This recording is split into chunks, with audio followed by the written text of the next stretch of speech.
पहला electronic park CM Yogi Adityanath आज करेंगे शिलान्यास। परियोजना में 4500 करोड़ रुपए का होगा निवेश।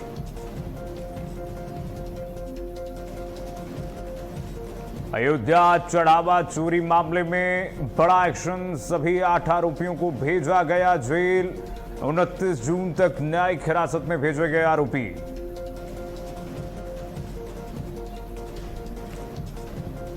सहारनपुर में 2 कारों में हुई जोरदार भिड़ंत, एक ही परिवार के 4 लोगों की मौत, 3 लोग गंभीर रूप से घायल। मामले की जांच जारी।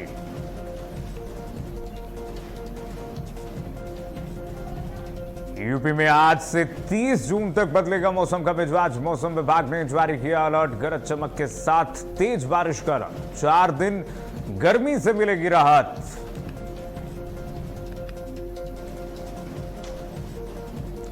और वेनेजुएला में 2 शक्तिशाली भूकंपों से मची भारी तबाही। भूकंप से अब तक 920 लोगों की मौत, 3360 से ज्यादा लोग घायल, कई लापता।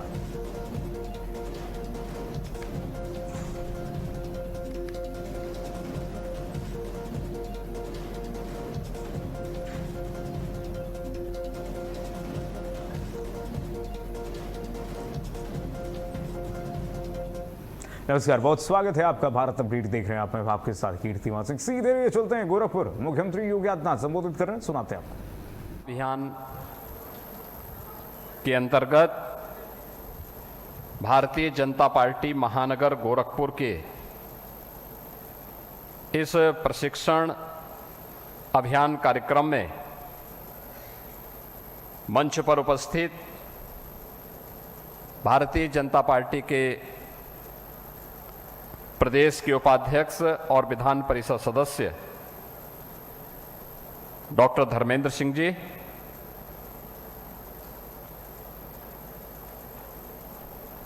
नवनियुक्त क्षेत्रीय अध्यक्ष श्री विनोद राय जी,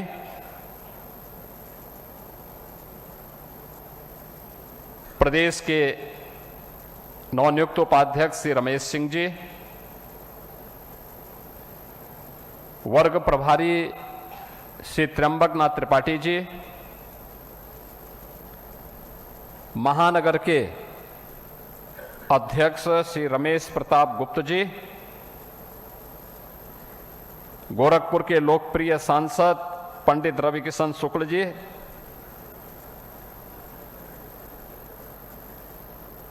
महापौर डॉक्टर मंगलेश श्रीवास्तव जी,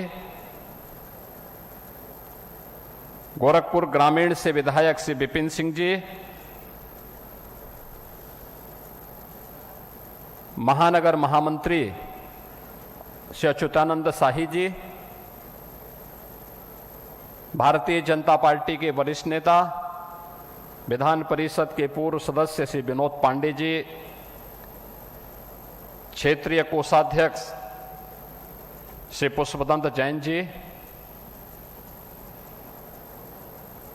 इस प्रशिक्षण शिविर में आए हुए महानगर के सभी जो अपेक्षित वर्ग है उससे जुड़े हुए सभी पदाधिकारी और कार्यकर्ता बहनों और भाइयों, मैं सबसे पहले इस प्रशिक्षण शिविर में उपस्थित आप सभी कार्यकर्ताओं का मैं हृदय से स्वागत करता हूं। अगले 2 दिन भारतीय जनता पार्टी के मूल्यों, आदर्शों और संस्कारों के प्रति भारतीय जनता पार्टी अन्य दलों से भिन्न कैसे है और कैसे हमें अपनी एक अलग पहचान बनानी है, इन सब को लेकर के एक विशेष प्रशिक्षण के अभियान के क्रम में अनेक अनुभवी कार्यकर्ताओं का मार्गदर्शन यहाँ पर महानगर से जुड़े हुए इन सभी वरिष्ठ कार्यकर्ताओं को प्राप्त होने वाला है। मैं इस अवसर पर भारतीय जनता पार्टी की प्रदेश की जो कमेटी है उसके लिए जो हमारे प्रदेश के उपाध्यक्ष नियुक्त हुए हैं डॉक्टर धर्मेंद्र सिंह जी, श्री रमेश सिंह जी,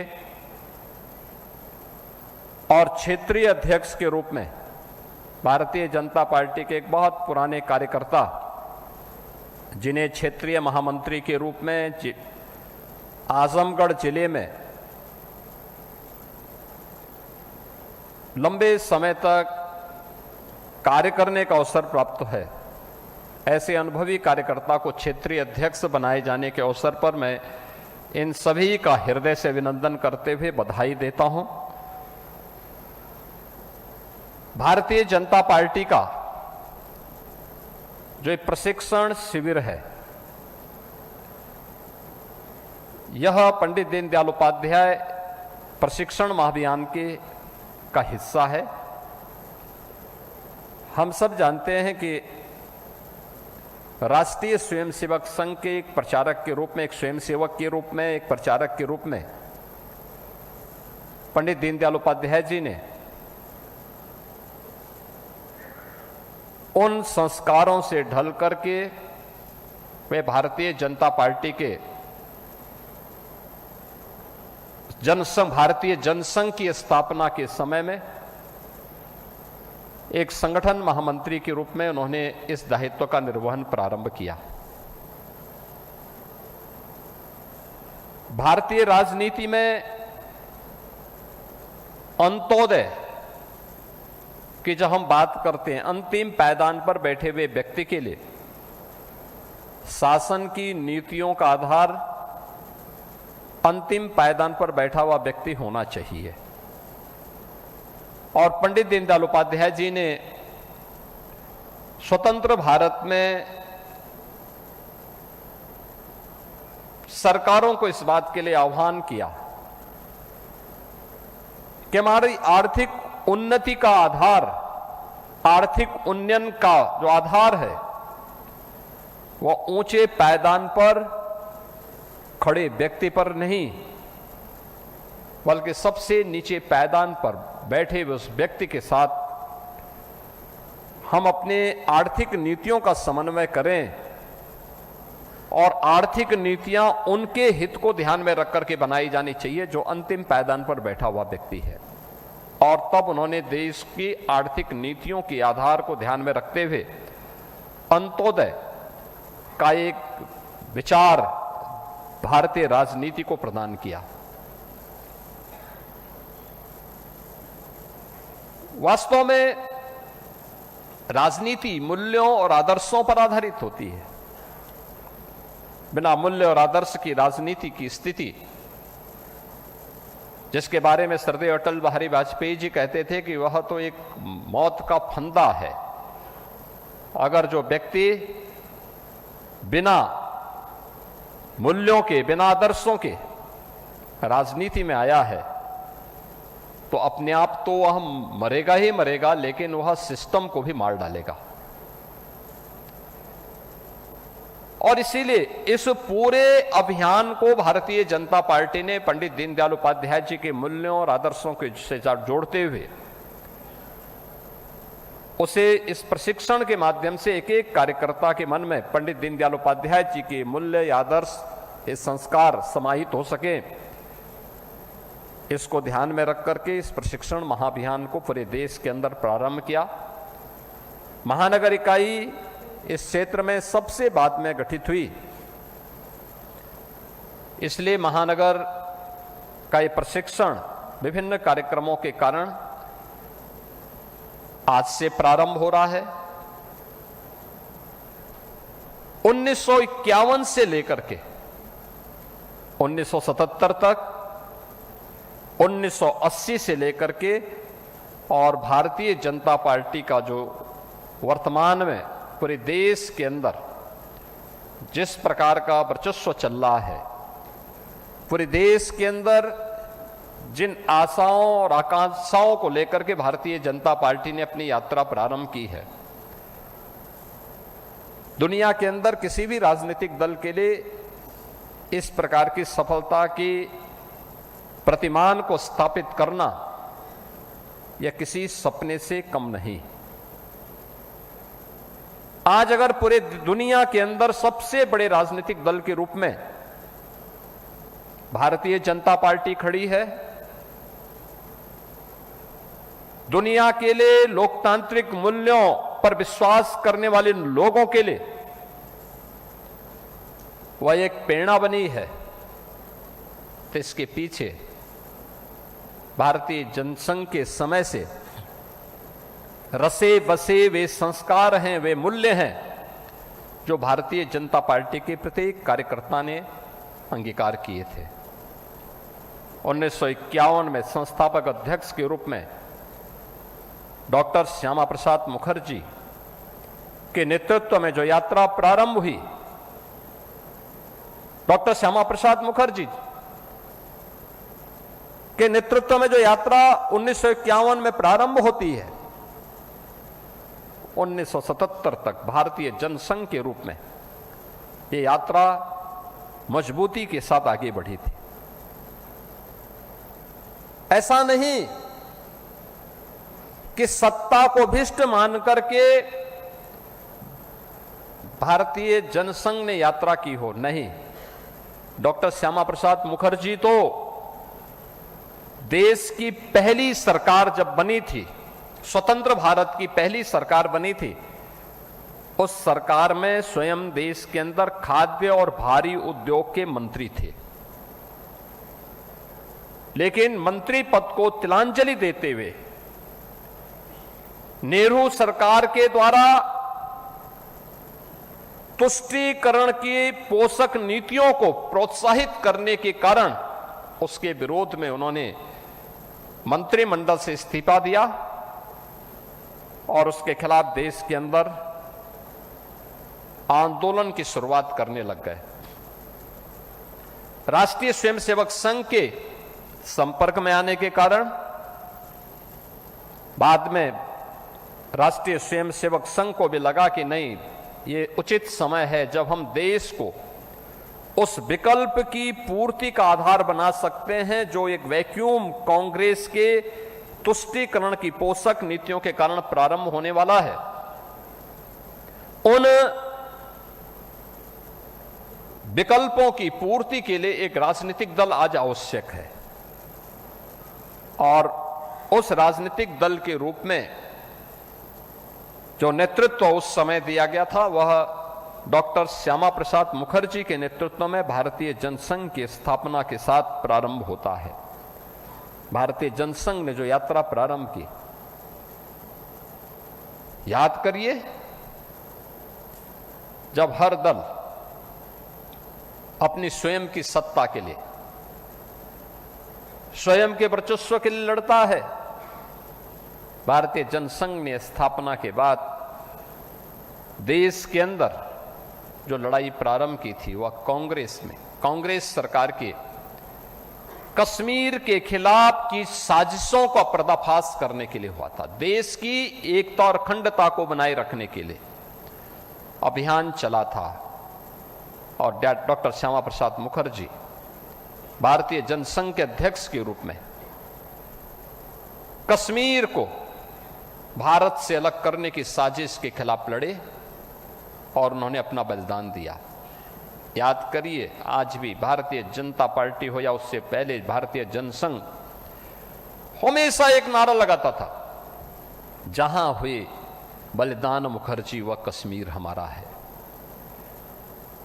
1953 से लेकर के लगातार 2019 तक, जब तक कश्मीर में धारा 370 समाप्त नहीं होगी, भारतीय जनता पार्टी और भारतीय जनसंघ का एक एक कार्यकर्ता किसी भी बड़े अभियान में, बड़े आंदोलन में एक नारा लगाता था, जहां हुए बलिदान मुखर्जी व कश्मीर हमारा है।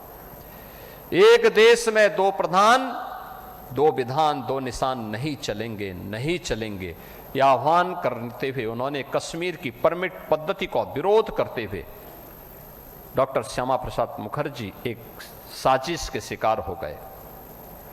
उन्होंने अपना बलिदान दिया, लेकिन भावी पीढ़ी के लिए, देश के लिए कुछ कर गुजरने की एक जज्बा भी पैदा किया।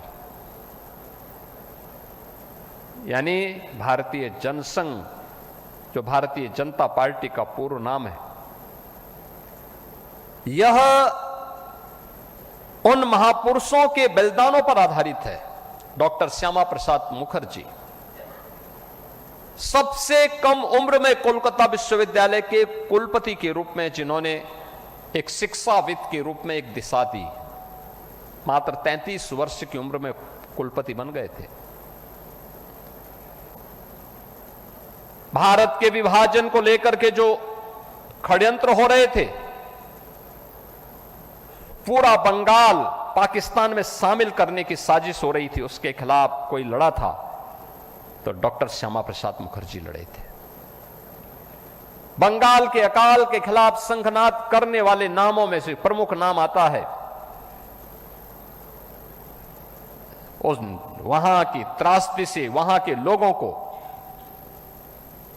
राहत देने की जिस अभियान का नेतृत्व डॉक्टर श्यामा प्रसाद मुखर्जी ने किया हो, देश की आजादी के आंदोलन से लेकर के स्वतंत्र भारत में कांग्रेस की साजिश का पर्दाफाश करते हुए एक भारत श्रेष्ठ भारत की वर्तमान प्रधानमंत्री मोदी जी की जो आज परिकल्पना है, इसकी पृष्ठभूमि में अगर कोई एक महापुरुष है तो वह है डॉक्टर श्यामा प्रसाद मुखर्जी, जिन्होंने उस समय एक देश में एक विधान, एक निशान और एक प्रधान की वकालत की थी और उस सपने को साकार किया है प्रधानमंत्री श्री नरेंद्र मोदी जी ने। याद करिए 1953 से लेकर के लगातार ये संघर्ष चलता रहा और सफलता मिली जब भारतीय जनता पार्टी की केंद्र में पूर्ण बहुमत की सरकार बनी और श्री नरेंद्र मोदी जी देश के प्रधानमंत्री बने। ये लगातार चलता रहा। राजनीतिक स्थिरता यह विकास के लिए आवश्यक है और इसकी शुरुआत स्वतंत्र भारत में पहली बार किसी ने की थी तो यह पंडित दीनदयाल उपाध्याय जी ने की थी। उन्होंने 1967 में एक मिली जुली सरकार बन सके, संयुक्त विपक्ष भी बन सके, यह अभियान प्रारंभ किया था। याद करिए जब भारतीय जनता पार्टी सरदेय अटल बिहारी वाजपेयी जी के नेतृत्व में केंद्र में पहली सरकार बनी थी और गठबंधन की सरकार बनी थी, देश में राजनीतिक अस्थिरता के कारण भारत की अर्थव्यवस्था एकदम खराब स्थिति में पहुंच चुकी थी, खराब दौर में पहुंच चुकी थी। 1996 और 1998 में सरदेय अटल जी के नेतृत्व में सरकार बनती है। 96 की सरकार मात्र 13 दिन रही, 98 में सरकार बनी और वही सरकार फिर आगे 2004 तक लगातार कार्य करती रही। राजनीतिक स्थिरता का दौर सरदेय अटल जी ने दिया, लेकिन इसकी शुरुआत की थी पंडित दीनदयाल उपाध्याय जी ने। इसका मंत्र दिया था पंडित दीनदयाल उपाध्याय जी ने। राजनीति में मूल्यों और आदर्शों के प्रति समर्पण का भाव क्या होना चाहिए, पंडित दीनदयाल उपाध्याय जी उसके प्रतीक थे। सरदेय अटल बिहारी वाजपेयी जी ने दल से बड़ा देश, लोकतंत्र को बचाने के लिए आपातकाल के खिलाफ जो शंखनाद किया था 1977,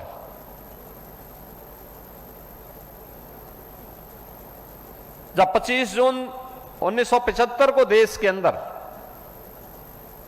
कांग्रेस की सरकार ने आपातकाल थोपा था, एक तानाशाही सरकार देश के लोकतंत्र का गला घोंटना चाहती थी, उसके खिलाफ देश के अंदर सभी विपक्षी दल आंदोलन करने लग गए। वरिष्ठ नेताओं की गिरफ्तारी कर दी गई, लेकिन वास्तविक ताकत विपक्ष में किसी एक दल के पास थी तो भारतीय जनसंघ के पास थी। सबसे ज्यादा नेता भारतीय जनसंघ के गिरफ्तार हुए। एक वार्ड अध्यक्ष से लेकर के, एक बूथ अध्यक्ष से लेकर के राष्ट्रीय अध्यक्ष तक और वरिष्ठ नेताओं को गिरफ्तार किया गया। 1 लाख से अधिक गिरफ्तारियां हुई थी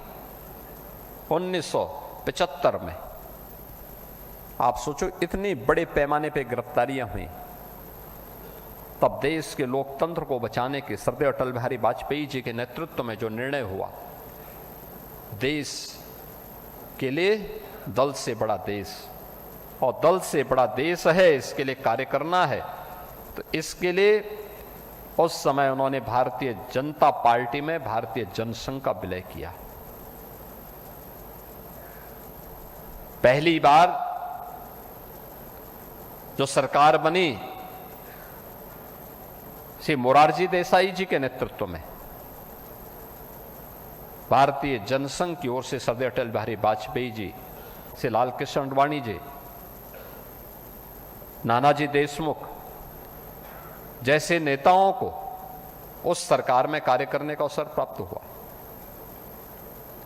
सरदार अटल बिहारी वाजपेयी जी देश के विदेश मंत्री बने। श्री लाल कृष्ण आडवाणी जी देश के सूचना और प्रसारण मंत्री बने। सरकार अच्छी चल रही थी, लेकिन उसी में आपसी मतभेदों के कारण जनता पार्टी बहुत दिनों तक नहीं चल पाई, टूट गई। कुछ स्वयं अपने मतभेदों के कारण, कुछ कांग्रेस की साजिश के कारण। तब 6 अप्रैल 1980 को देश की आवश्यकता को ध्यान में रखते हुए जिस दल का गठन होता है वह दल है भारतीय जनता पार्टी, और भारतीय जनता पार्टी के अध्यक्ष के रूप में सरदार अटल बिहारी वाजपेयी इस देश के पहले भारतीय जनता पार्टी के अध्यक्ष के रूप में उन्होंने कार्य करना प्रारंभ किया। एक लंबे समय तक सरदार अटल जी का, सरदार आडवाणी जी का, डॉक्टर मुरली मनोहर जोशी जी का नेतृत्व इस पार्टी को प्राप्त हुआ। यानी दुनिया के अंदर शून्य से शिखर की इस यात्रा को 1985 में जब आम चुनाव होते हैं देश के, तो भारतीय जनता पार्टी मात्र 2 लोकसभा सीट जीती थी, और आज देश के अंदर भारतीय जनता पार्टी 21 राज्यों में स्वयं अपनी सरकार है। भारतीय जनता पार्टी की केंद्र के साथ साथ इतने राज्यों में उसकी स्वयं की सरकार है। इतने बड़े पैमाने पर इतना विस्तार, दुनिया के सबसे बड़े राजनीतिक दल के रूप में भारतीय जनता पार्टी की ये यात्रा, आज दुनिया के अंदर ये यात्रा केवल सत्ता प्राप्त करने की यात्रा नहीं, ये यात्रा सुरक्षा की, सुशासन की, समृद्धि की और समन्वय की एक बेहतरीन यात्रा भी है। देश के अंदर सुरक्षा का एक बेहतरीन वातावरण बनाना, बाह्य सुरक्षा हो या आंतरिक सुरक्षा, इसका एक मॉडल भारतीय जनता पार्टी ने अखिल भारतीय स्तर पर दिया। याद करिए 2014 के पहले दुश्मन देश हमारे सैनिकों के साथ क्रूरता करता था, चोरी छिपे हमारे सैनिकों पर अत्याचार कर लेता था। सरकारें बोलती थी कि बोलना नहीं है क्योंकि कहीं संबंध खराब न हो जाए, यानी देश की कीमत पर संबंध बनाने की चिंता थी। लेकिन 2014 के बाद दुश्मन की आंख से आंख मिलाने की सामर्थ्य, और अगर दुश्मन भारत की सीमा का अतिक्रमण करता है, भारत के जवानों पर चोरी छिपे और छद्म रूप से हमला करता है, तो एयर स्ट्राइक और सर्जिकल स्ट्राइक से भी कोई रोक नहीं सकता है। आज भारतीय जनता पार्टी ने देश ही नहीं दुनिया के सामने अपनी शक्ति और अपनी सामर्थ्य का परिचय देकर के भारत की सीमाओं की सुरक्षा सुनिश्चित की। याद करिए 2014 के पहले देश की आंतरिक सुरक्षा कितने खतरे में थी। कश्मीर अलग चल रहा था, पूर्वोत्तर के राज्यों में उग्रवाद था, और भारत के अंदर 120 जनपद थे जहां पे नक्सलवाद भारत की सुरक्षा को चुनौती दे रहा था, लेकिन आज नक्सलवाद बामुश्किल 1-2 जनपदों तक सीमित रह गया है और वह भी बहुत शीघ्र समाप्त होगा। यह जज्बा होता है कार्य करने का। मुझे याद है अभी पिछले दिनों हम लोगों ने माननीय गृह मंत्री जी के साथ में बस्तर में एक बैठक की थी। बस्तर छत्तीसगढ़ का वह क्षेत्र है जहां पर दशकों के बाद कोई सरकारी बैठक हुई थी। याद करिए, बस्तर नक्सलवाद से प्रभावित था। मुझे चुनाव के दौरान, विधानसभा चुनाव के दौरान वहां जाने का अवसर मिला था। छत्तीसगढ़ विधानसभा चुनाव थे जब, कितनी फोर्स थी और तब किसी प्रकार से सभा में कर पाया था। लेकिन इस बार जब मैं गया था, कहीं सेना नहीं थी, कहीं पुलिस नहीं थी, पब्लिक में उत्साह था, विकास हो रहे हैं, उद्योग लग रहे हैं, होटल बन रहे हैं। आज वह नक्सलवाद से मुक्त है। किसके कारण? भारतीय जनता पार्टी के कारण, भारतीय जनता पार्टी की विचारधारा के कारण, भारतीय जनता पार्टी की सरकार के कारण।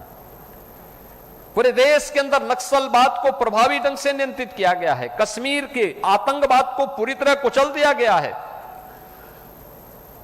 पूर्वोत्तर के भारत के उग्रवाद को पूरी तरह समाप्त कर दिया गया है। सुरक्षा के बेहतर माहौल में ही हम विकास की बात कर सकते हैं। सुरक्षा ही नहीं होगी, विकास कहां से होगा? आज सुरक्षा का ही बेहतर माहौल का परिणाम है।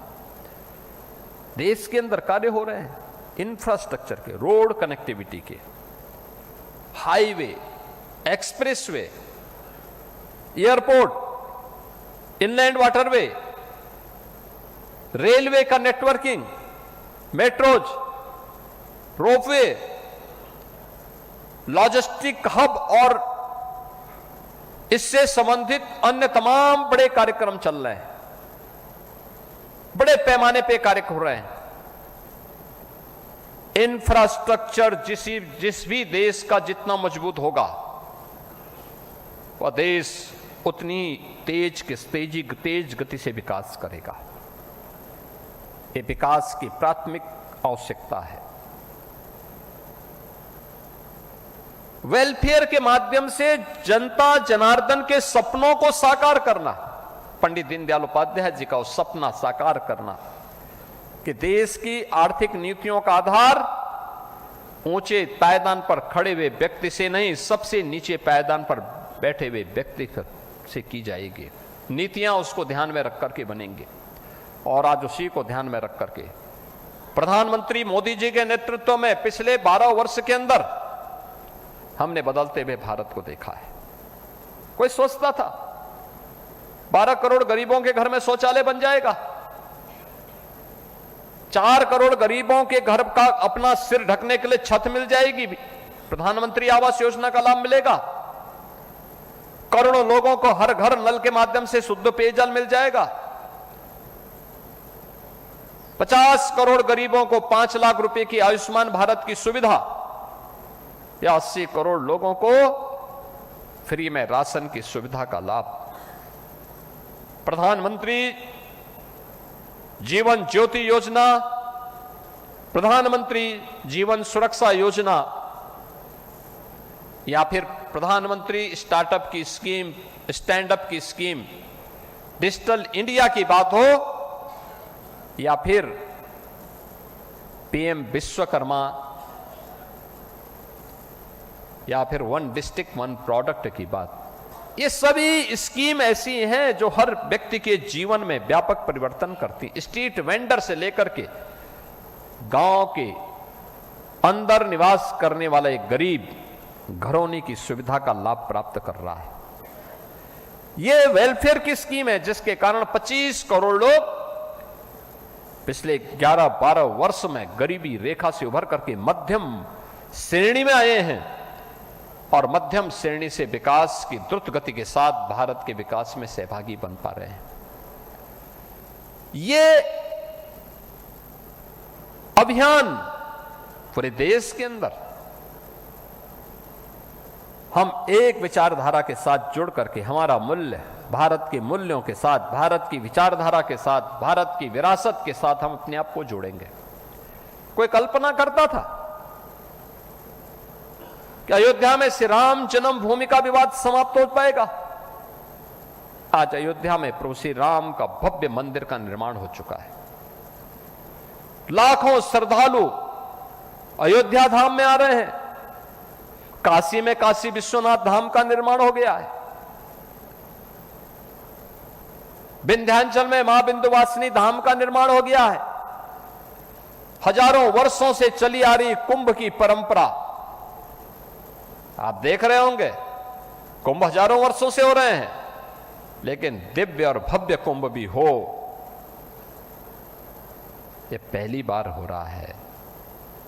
कुंभ स्वच्छ भी हो, स्मार्ट भी हो, ये पहली बार हो रहा है। पिछली सरकारों ने कुंभ को भगदड़ का, कुंभ को अव्यवस्था का, कुंभ को अराजकता का, कुंभ को गंदगी का पर्याय बना दिया था।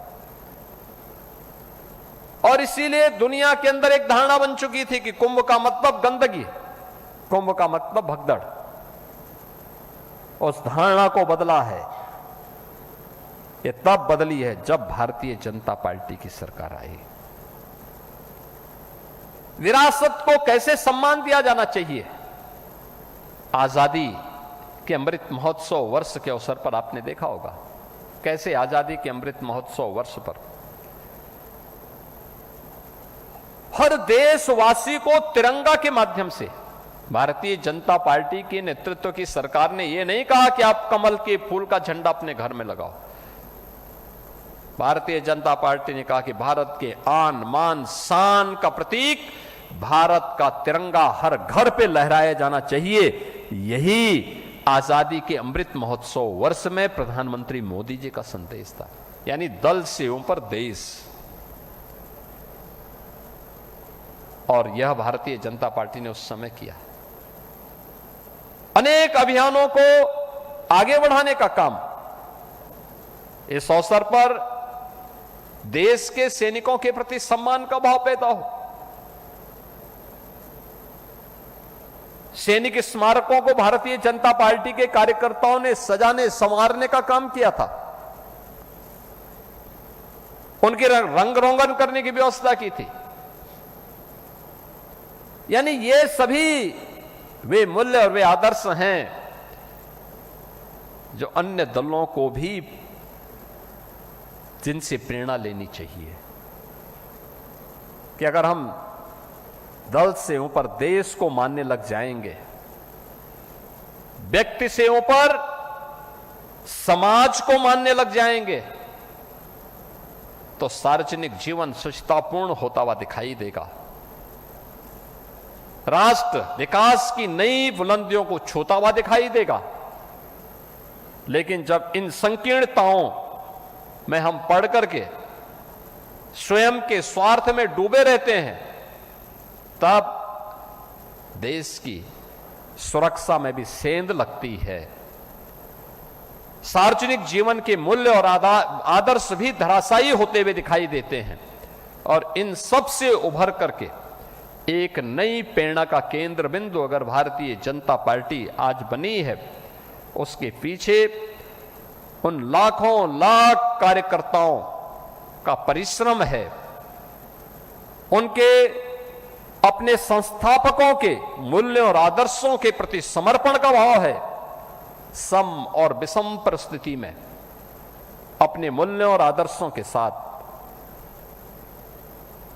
पूरी निष्ठा के साथ कार्य करने का जज्बा, यही तो भारतीय जनता पार्टी के कार्यकर्ताओं का संस्कार है, जो उसको अन्य राजनीतिक दलों से एक अलग पहचान दिलाता है, समाज में सम्मान दिलाता है, एक अलग उसकी पहचान बनाता है। और उस पहचान के बल पर भारतीय जनता पार्टी का कार्यकर्ता समाज को या किसी सम और विषम परिस्थिति में उसको एक नेतृत्व देने का जज्बा रखता है। आज भी आप देखते होंगे इस सदी की सबसे बड़ी महामारी कोरोना महामारी थी। कोरोना महामारी के दौरान आपने इस बात को देखा होगा, कैसे कोरोना के दौरान सभी राजनीतिक दल अपने अपने घरों में छुप गए थे। अकेले भारतीय जनता पार्टी का कार्यकर्ता सड़कों पर जनता जनार्दन की सेवा करता हुआ दिखाई दे रहा था। यानी उस समय भारतीय जनता पार्टी ने भी कार्यकर्ताओं के लिए एक स्लोगन दिया था कि स्वयं से बढ़कर के समाज, और उस समय उन्होंने एक एक जनता जनार्दन की सेवा की, उनके हितों के लिए कार्य किया। बाकी दल कोई भी नहीं, पहली 2 वेव में तो एक भी अन्य राजनीतिक दल का व्यक्ति सड़कों पे नहीं था। सब लोग अपने अपने घरों में कैद हो गए थे। लेकिन भारतीय जनता पार्टी का कार्यकर्ता लगातार जनता जनार्दन की सेवा के लिए लगा रहा, कार्य करता रहा। संकट के समय ही पहचान होती है कौन हित है, कौन मित्र, कौन दुश्मन है, और सही मित्र कौन है, इसकी पहचान उसी से प्रारंभ होती है। यह प्रशिक्षण शिविर भारतीय जनता पार्टी या भारतीय जनसंघ के आदर्शों से जुड़े हुए उन महापुरुषों के जीवन गाथा को, जो आज वर्तमान में जिनकी प्रासंगिकता आज भी सार्वजनिक जीवन की शुचिता और पारदर्शिता के लिए महत्वपूर्ण है,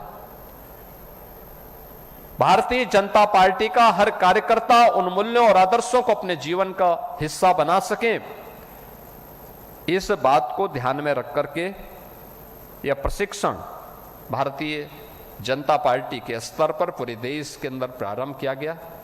मुझे प्रसन्नता है कि आज से यह भारतीय जनता पार्टी गोरखपुर महानगर का यह प्रशिक्षण प्रारंभ होने जा रहा है। मैं इस अवसर पर महानगर की इकाई को, महानगर से जुड़े हुए उन सभी कार्यकर्ताओं को जो इस प्रशिक्षण शिविर में रहेंगे और अगले 2 दिन इस प्रशिक्षण शिविर में रह करके भारतीय जनता पार्टी से जुड़े हुए, सार्वजनिक जीवन से जुड़े हुए संस्थापकों के उन प्रेरणादायी आदर्शों के प्रति समर्पित प्रत्येक कार्यकर्ता के लिए आवश्यक प्रण कौन से हैं, कौन से महत्वपूर्ण संकल्प हैं, उन सब से जुड़ने का एक अवसर प्राप्त होगा। मैं इस पूरे प्रशिक्षण शिविर के प्रति हृदय से महानगर इकाई को इस प्रशिक्षण को प्रारंभ करने के लिए बधाई देता हूं और इस 2 दिवसीय प्रशिक्षण शिविर के प्रति अपनी शुभकामनाएं भी देता हूं। धन्यवाद। जय हिंद।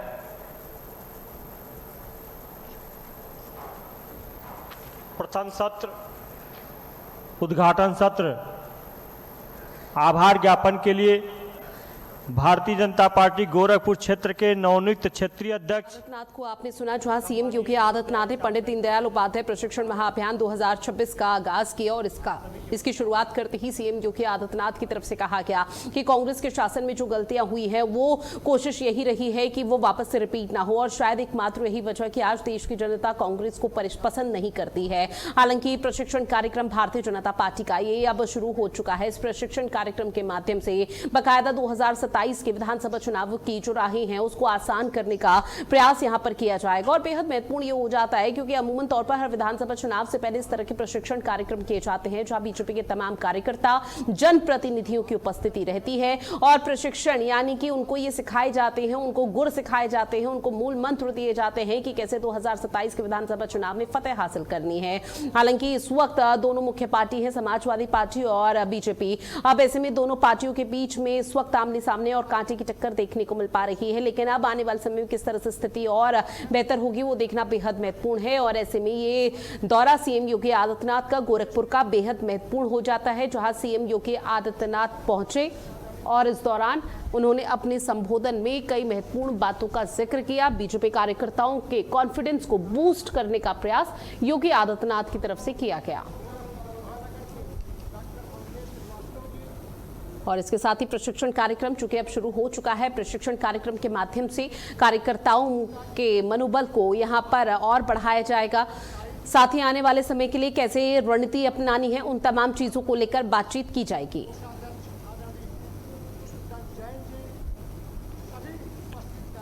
अब बात करते हैं अगली बड़ी खबर की, जहां सीएम योगी आदित्यनाथ का गौतम बुद्ध नगर का दौरा आज है। जेवर से नोएडा तक कई बड़े कार्यक्रमों में शामिल होंगे।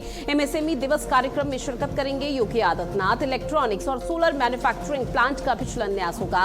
नोएडा प्राधिकरण के नए प्रशासनिक भवन का भी उद्घाटन होना है। विकास कार्यों को लेकर अधिकारियों संग करेंगे समीक्षा बैठक। तो ये बड़ी खबर आपकी टीवी स्क्रीन पर, इलेक्ट्रॉनिक्स और सोलर मैन्युफैक्चरिंग प्लांट का उद्घाटन किया जाएगा। सीएम योगी आदित्यनाथ इस वक्त नोएडा के दौरे पर है। नोएडा प्राधिकरण के नए प्रशासनिक भवन का भी उद्घाटन होना है। तो बड़ी खबर आपकी टीवी स्क्रीन पर, जहां विकास कार्यों को गति दी जाएगी। अधिकारियों के साथ एक समीक्षा बैठक भी यहां पर की जानी है। अधिकारियों से फीडबैक भी लिया जाएगा कि वो अपने अपने क्षेत्र में किस तरह से प्रयास कर रहे हैं। जो डबल इंजन सरकार की तरफ से तमाम योजनाएं संचालित की जा रही हैं, उसका सीधे तौर पर लाभ पंक्ति में बैठे हुए और अंतिम व्यक्ति तक कैसे पहुंचाया जा रहा है, और अगर नहीं पहुंचाया जा रहा तो कैसे पहुंचाना है। इन तमाम चीजों को लेकर, पहलुओं को लेकर चर्चा की जाएगी। तो बड़ी खबर आपकी टीवी स्क्रीन पर साझा कर रहे हैं, जहां सीएम योगी आदित्यनाथ गौतम बुद्ध नगर के दौरे पर हैं और ये दौरा बेहद महत्वपूर्ण कई मायनों में हो जाता है। जहां जेवर से नोएडा तक सीएम योगी आदित्यनाथ के कई कार्यक्रम हैं, और वो कार्यक्रम क्या और कब कब रहने वाले हैं, क्या कुछ समय रहने वाला है, वो इस पूरी लिस्ट के माध्यम से आपकी टीवी स्क्रीन पर साझा कर रहे हैं। जो शाम तक ये कार्यक्रम यूं ही चलते रहेंगे, और ऐसे में सीएम योगी आदित्यनाथ जब अलग अलग जगह पर पहुंचेंगे तो उस दौरान सीएम योगी आदित्यनाथ का स्वागत करने के लिए तमाम जनप्रतिनिधि और बीजेपी के कार्यकर्ता यहां पर मौजूद रहेंगे और काफी उत्साहित नजर आ रहे हैं। तो जेवर से नोएडा तक सीएम योगी आदित्यनाथ का जो दौरा रहेगा, ये बेहद महत्वपूर्ण इस लिहाज से भी माना जा रहा है क्योंकि कई बड़ी सौगात सीएम की तरफ से दी जानी है। और जब गौतम बुद्ध नगर पहुंचेंगे तो आपको बताते चले कि जेवर से नोएडा तक सीएम योगी आदित्यनाथ के कई कार्यक्रम हैं जहां उनकी उपस्थिति रहेगी। इसके साथ ही बड़े औद्योगिक प्रोजेक्ट्स की बड़ी सौगात योगी आदित्यनाथ की तरफ से दी जाएगी। नोएडा प्राधिकरण का जो नया भवन है, जो बनकर पूरी तरह से तैयार हो चुका है, उसका उद्घाटन भी योगी आदित्यनाथ करते हुए नजर आएंगे। तो निश्चित तौर पर यह समझना बेहद आसान है कि सीएम योगी आदित्यनाथ चूंकि नोएडा के दौरे पर आ रहे हैं, और ऐसे में नोएडा का दौरा योगी आदित्यनाथ का बेहद जरूरी भी हो जाता है। हालांकि तमाम तरह के मिथक यहां पर देखने को मिल पाए थे, जो कि 2022 के विधानसभा चुनाव से पहले यहां पर उन तमाम चीजों को पूरी तरह से खत्म कर दिया था कि जो नोएडा में मुख्यमंत्री आता है वो सत्ता में काबिज नहीं होता है। इस तरह की बातें अमूमन तौर पर की जाती है, लेकिन सीएम योगी आदित्यनाथ ने कहा कि नोएडा जब उत्तर प्रदेश का ही यहाँ पर क्षेत्र है तो वहां पर प्रदेश के मुखिया का जाना भी अनिवार्य हो जाता है, और वहां के लोगों के लिए तमाम सहूलियत पहुंचाना ही प्राथमिकता योगी आदित्यनाथ और राज्य सरकार की है। जिसके बाद वो नोएडा के दौरे पर निरंतर आए और वापस से सत्ता में काबिज हुए। लेकिन अब 2027 के विधानसभा चुनाव से पहले एक बार फिर से नोएडा के दौरे पर सीएम योगी आदित्यनाथ है। नोएडा विकास प्राधिकरण के नए भवन का उद्घाटन होगा। इसके साथ ही आपको बता दें कि इस दौरान सीएम योगी आदित्यनाथ बीजेपी कार्यकर्ताओं के साथ भी समीक्षा बैठक कर सकते हैं, अधिकारियों के साथ भी समीक्षा बैठक करते हुए नजर आएंगे।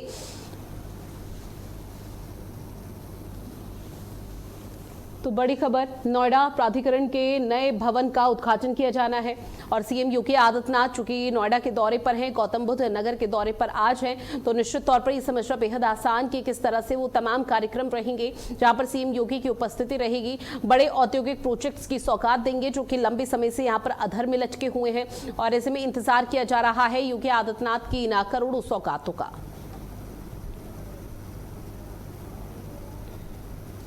साथ ही गाजियाबाद में साइबर ठगी का एक चौंकाने वाला मामला सामने आया है। सेवानिवृत्त बैंक प्रबंधक और उनकी पत्नी को साइबर जालसाजों ने 12 दिनों तक डिजिटल अरेस्ट में रखा और करीब 2 करोड़ 20 लाख रुपए ठग लिए। जालसाजों ने, आपको बता दें कि व्हाट्सएप वीडियो कॉल पर खुद को अधिकारी बताया और पूछताछ की और अदालत जैसी पूरी प्रक्रिया का नाटक किया।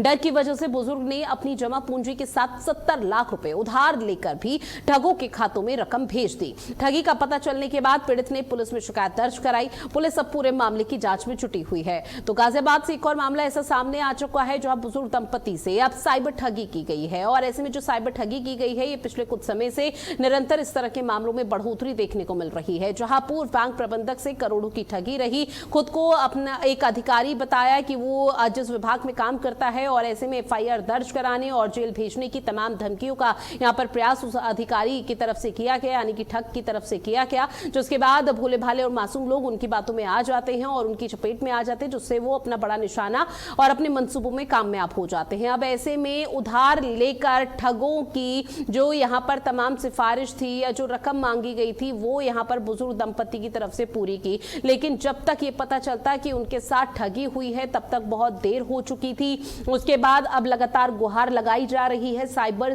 की जो टीम है वो लगातार इस पूरे मामले को लेकर जांच पड़ताल कर रही है और ऐसे में इंसाफ की गुहार लगाई जा रही है। हालांकि अब लगातार साइबर टीम की तरफ से कोशिश ये की जा रही है कि उनकी लोकेशन को ट्रेस किया जाए, लेकिन इस तरह के मामलों पर लोकेशन को ट्रेस करना या तमाम चीजों को लेकर जो तहकीकात की जाती है वो उसमें ज्यादातर विफलता हासिल होती है।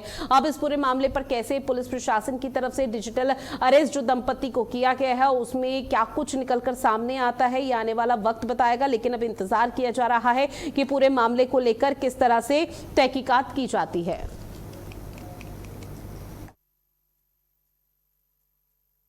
मेरे को कॉल आई 3 बार, मैंने काट दिया, मैं सोया हुआ था जी।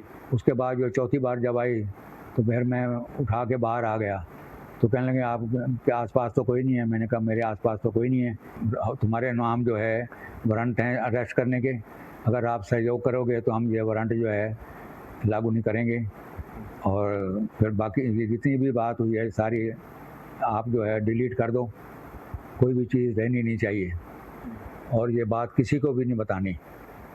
उसके बाद नेक्स्ट डेट फिर 10 बजे लगभग फिर फ़ोन आया कि आप कैमरे के आगे बैठो और बिल्कुल सामने रख दो, दोनों बैठ जाओ, कोई इधर उधर नहीं जाएगा, कोई कॉल नहीं आएगी, कोई कॉल आएगी तो हम सुनेंगे, आप नहीं सुनोगे और किसी को बताना नहीं है।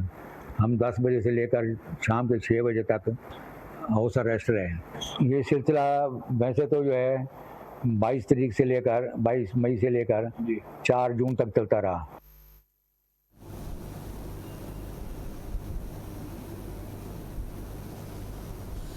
तो देखिए, साइबर ठगों ने बुजुर्ग को निशाना बनाया और बुजुर्ग दंपति अभी इस वक्त हैरान परेशान है और वो लगातार रो भी रहे हैं। उनका जो दुख है उसे समझना शायद बहुत मुश्किल हो जाता है, लेकिन अब साइबर पुलिस की तरफ से लगातार कोशिश की जा रही है कि इस पूरे मामले पर किसी तरह से प्रकाश लिया जाए और इसके साथ ही इस पूरे मामले पर जो ठग है उनका पता लगाया जा सके। लेकिन अमूमन तौर पर इस तरह के मामलों पर जब डिजिटल अरेस्ट के मामले सामने आते हैं उसको लेकर साइबर पुलिस की तरफ से लगातार जागरूक लोगों को किया जा रहा है कि अगर कोई भी आपके पास वीडियो कॉल आता है या फिर कोई अपने आपको अधिकारी बताता है तो आप उसकी बातों में ना आए, आप तुरंत या तो फोन काट दें या फिर उस चीज को रिकॉर्ड करें। और ऐसे में जब पिन कोड या फिर आधार कार्ड या जरूरी जो यहाँ पर डॉक्यूमेंट्स हैं उनके डिटेल अगर कोई मांगता है, बैंक खाते की डिटेल मांगता है, ओटीपी आपसे मांगता है तो वो आप कतई ना दें।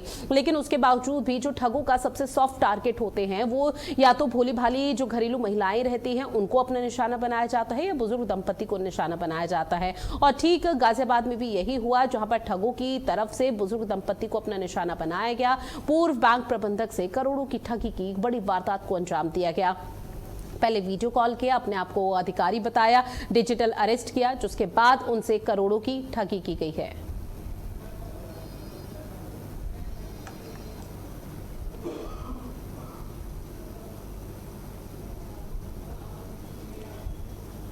और इस बीच बात करते हैं एक और बड़ी खबर की, जहां तमिल के अभिनेता और डायरेक्टर के भाग्यराज का निधन हो गया है। दिल का दौरा पड़ने से के भाग्यराज का निधन, जहां 75 साल की उम्र में के भाग्यराज ने अंतिम सांस ली। तो ये बड़ी और दुखद खबर, जहां तमिल के अभिनेता हैं के भाग्यराज, जिनका निधन हो गया है। ऐसे में आपको बता दें कि उनके निधन के बाद तमिल के जो तमाम कलाकार हैं और जो इंडस्ट्री है उसमें फिलहाल शोक की लहर है। हालांकि निर्देशक भी ये कही जाती हैं और अभिनेता के भाग्यराज ने लगभग 5 दशक तक तमिल सिनेमा को अपना समय और जीवन समर्पित किया। अब वो कलाकार, निर्देशक हमारे बीच में नहीं रहे हैं और दुख की इस घड़ी में लगातार जो उनके फैंस हैं या जो उनके चाहने वाले हैं वो उनके घरों पर पहुंच रहे हैं, उनके परिजनों से मुलाकात कर रहे हैं। जहां आपको बता दें कि 75 वर्ष की उम्र में उन्होंने अंतिम सांस ली। हार्ट अटैक फिलहाल कारण बताया जा रहा है, दिल का दौरा पड़ा।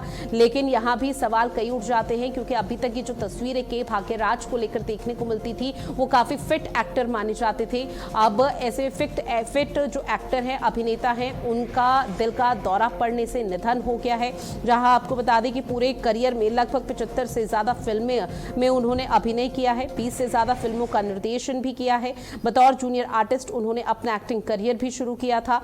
वो फिल्म आपको बता दें कई फिल्मों में ऐसे उन्होंने रोल किए जिसको आज याद यहाँ पर उनकी फैन फॉलोइंग कर रही है। और इसमें तमिल अभिनेता का यूं चले जाना 75 वर्ष की उम्र में अभी भी जो उनके फैंस हैं, उनके चाहने वाले हैं, वो सदमे में हैं। आपको बता दें कि उन्होंने असिस्टेंट डायरेक्टर की भूमिका निभाई तमिल सिनेमा में। वो अपने नाम एक अच्छे लेवल पर पहुंचाना चाहते थे। उन्होंने बहुत कोशिश की, बहुत स्ट्रगल की और स्ट्रगल के बाद वो तमिल सिनेमा में अपनी पहचान बना पाए। लेकिन आज उनके स्ट्रगल को और उनकी जो सोच रही है फिल्मों को एक अलग नजरिया देने की, उसको लेकर आज तमाम जो लोग हैं तमिल से जुड़े हुए, चाहे उनके फैंस हों या फिर उनके साथ काम करने वाले लोग हों, वो उनको याद कर रहे हैं। फतेहपुर में बेटे और बहू को गोली मारने वाले आरोपी पिता को पुलिस ने आखिरकार गिरफ्तार कर लिया है। यह घटना बिंदगी कोतवाली क्षेत्र के सीतापुर गांव की है, जहां विवाद के दौरान आरोपी ने अपनी लाइसेंसी बंदूक से बेटे और बहू को गोली मार दी थी। इस घटना में बेटे के इलाज के दौरान मौत हो जाती है, जबकि गंभीर रूप से घायल बहू का कानपुर में इस वक्त उपचार चल रहा है। पुलिस ने आरोपी के कब्जे से लाइसेंसी बंदूक, 2 खोखा कारतूस और एक जिंदा कारतूस बरामद किया है। पुलिस मामले की आगे की कार्रवाई में भी इस वक्त जुटी हुई है।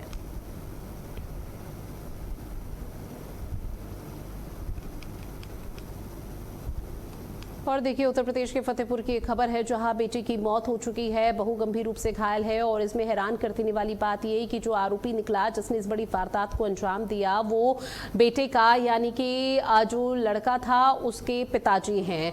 अब ऐसे में उस आरोपी की गिरफ्तारी हो चुकी है। लाइसेंसी बंदूक फिलहाल पुलिस ने बरामद कर ली है। वजह यहाँ पर अभी तक पूरी तरह से स्पष्ट नहीं की गई है पुलिस की तरफ से, लेकिन जो प्राथमिकी जांच है उसमें ये बताया जा रहा है कि घरेलू कलेश हमेशा यहाँ पर रहता था, जिसका इल्जाम ससुर की तरफ से अपनी बहू पर यहां आरोप लगाया गया। जिसके बाद एक दिन ये घरेलू कलेश बहुत ज्यादा बढ़ गया और तू मैं और तमाम तरह की स्थिति देखने को मिल पाई और आपा यहां पर ससुर खो देता है। और उसके बाद दोनों को मौत के घाट उतारने के प्रयास से लाइसेंसी बंदूक से गोली चला दी जाती है। बेटे की तो मौके पर दर्दनाक मौत हो गई, लेकिन इस वक्त जो महिला है, जो बहू है, वो गंभीर रूप से घायल है। जिंदगी और मौत के बीच इस वक्त अस्पताल में वो जंग लड़ रही है। और इस बीच पुलिस की तरफ से जब इस पूरे मामले का खुलासा किया गया तो आसपास के लोग भी हैरान हो गए कि आखिर एक ससुर अपनी बहू के साथ, अपने खुद के बेटे के साथ इस तरह के वारदात को अंजाम कैसे दे सकता है। हालांकि आरोपी की गिरफ्तारी हो चुकी है और पुलिस का कहना कि बहुत जल्द ही जेल के सलाखों के पीछे भी पहुंचाया जाएगा,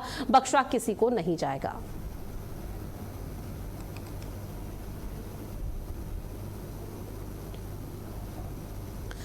अब बात करते हैं बदायूं की, जहां गंगा नदी में नहाते समय 2 चचेरे तहेरे भाइयों की डूबने से दर्दनाक मौत हो गई है। आपको बता दें दोनों युवक बिजली विभाग में संविदा कर्मचारी थे। बताया जा रहा है कि ट्रांसफार्मर लगाने के बाद वहां पर काम पूरा करने के बाद